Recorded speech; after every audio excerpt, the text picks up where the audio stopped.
October 31st story, I probably should say. In Eisleben, Saxony, a baby was born to a coal miner. And as he grew up and he observed the poverty of his father, this boy we'll call Martin chose to pursue a different vocation. He thought coal mining didn't pay. So he decided to become a lawyer. Well advised, I'd say, huh? And about 1501 he entered the University of Erfurt and excelled in his studies. He came to the end of his schooling in 1504, and an event took place which changed his life. He's walking across the campus, and a storm broke out, a thunderstorm. But it was an unusually severe one. It was so forceful that he fell on his face in fear. The thunder was deafening, and lightning was striking all around him. Instinctively, he cried out to the patron saint of the coal miners, a name who he had heard in his childhood. He said, "Saint Anne, save me from the lightning. If you save me, I'll become a monk." Well, shortly thereafter, the storm stopped, but he was a man of his word. So he withdrew from law school and entered an Augustinian monastery, where he applied himself so diligently that he got a doctorate of theology in just a few years.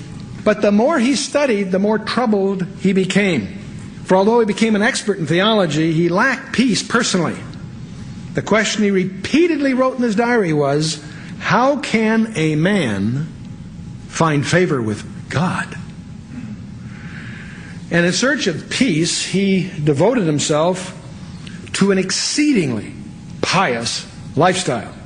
He'd fast for 10 or 15 days at a time. When temperatures dropped below freezing, he slept outside without a blanket. Between his studies, he beat his body until it was black and blue and bleeding, that somehow by punishing his flesh, he could rid himself of the thoughts and motives that he knew was not right. These were typical practices in the medieval church.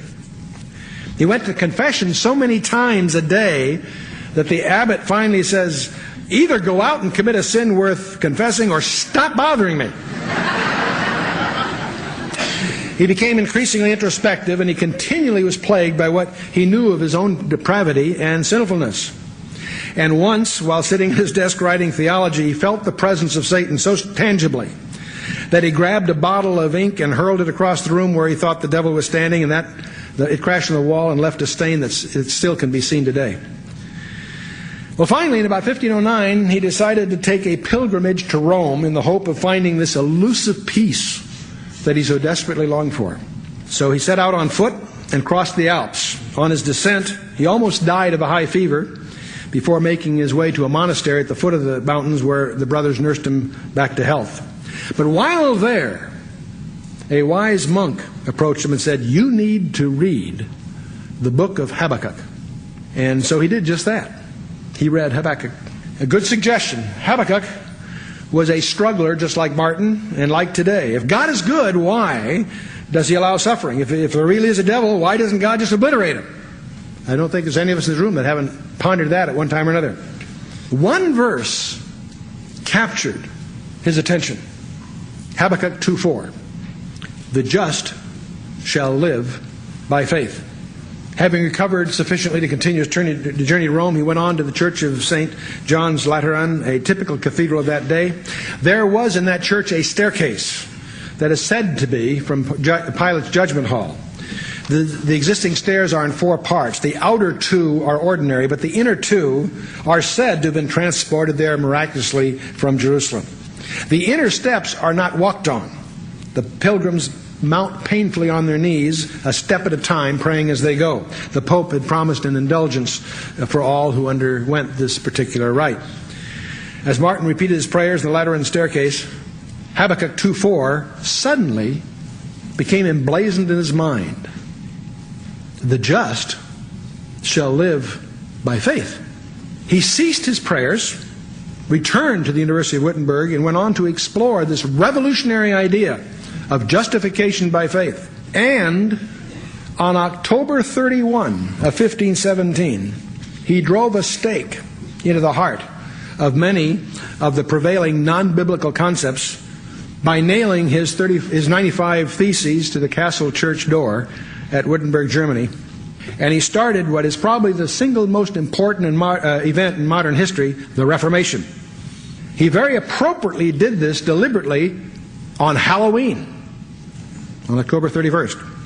His name, of course, was Martin Luther. The leadership at that time didn't like the implications of his views, and he ultimately, the Diet of Worms, Diet is a council and Worms is a location, don't get the wrong idea. They excommunicated him as a heretic. He went on to write commentaries that are classics today, and he wrote hymns like A Mighty Fortress Is Our God and others. He translated the entire Bible into German. That remains the literary classic in the German language. Now, it's interesting that in medieval England, the Halloween festival was known as All Hallows Eve. I think I've mentioned that, and was associated with prayers for those in purgatory. The feast was abolished in the Church of England after the Reformation, but has since been revived in the Anglo-Catholic churches.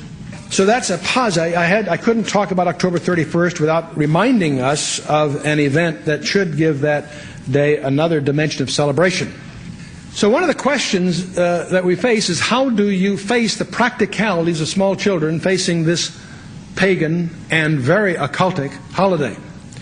I think it's a gigantic mistake to dismiss it and indulge too far these very, very dangerous, potentially dangerous elements. But what do you do? Many churches organize a harvest festival with games and prizes, some kind of alternative diversion for the kids on this evening. These things are gaining widespread interest across America, and I think the very fact that people are starting to deal with this is encouraging. But there's some other ideas that I just throw out as practical thoughts. One would be, especially if you have high schoolers or kids that can undertake a drama, is to conduct a pageant or a play.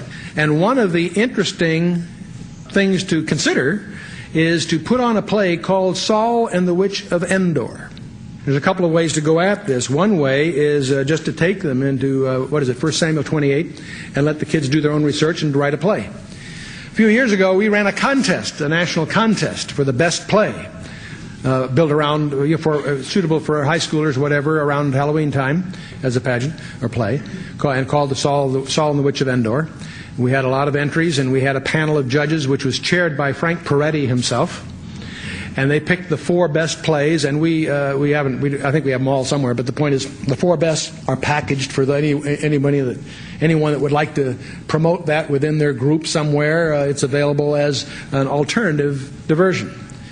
Another thing that's also worth doing, we haven't packaged a play for this, but it wouldn't be hard for an alert high school group to do their own research and write a play about Martin Luther and tie it to October 31st. That's another possibility. If you're in a situation that's more of a classic turn of mind, but not necessarily a biblical thing, but still a desire to do something a little more erudite, I encourage you, there are other plays that are worth putting on. I encourage you to track down a copy of The Lady Is Not for Burning by Christopher Fry. It's just a secular play, but it's provocative, and there are possibilities. But I think the main thing I want to do tonight, I think most of us here are biblically sophisticated enough to know how to attack the problem once we are alerted to the problem. I urge all of us to prayerfully consider what you're going to do as you face a holiday like Halloween. It's dangerous. It's an opportunity to witness. It's an opportunity to do that skillfully, with maturity, but it's something I suggest you do consciously, deliberately. Now, I have prattled on here a little bit, and we're getting close to the hour, and it's been kind of a heavy evening, so I'm going to indulge something that I know I'll get some criticism for, but that's never held me back in the past. By the way, just to stay serious here for a minute, the occult is dangerous for many reasons. This whole issue of poltergeists, the whole presence of ghosts, these are all real issues in our society. The occult is getting popular. We have popular entertainments. We have Ghost Dad with Bill Cosby. We have the movie Ghost with Pat Swayze and Ghostbusters, etc. We have psychic hotlines. We have 900 numbers where you can call to get your psychic at $1 a minute or whatever it is.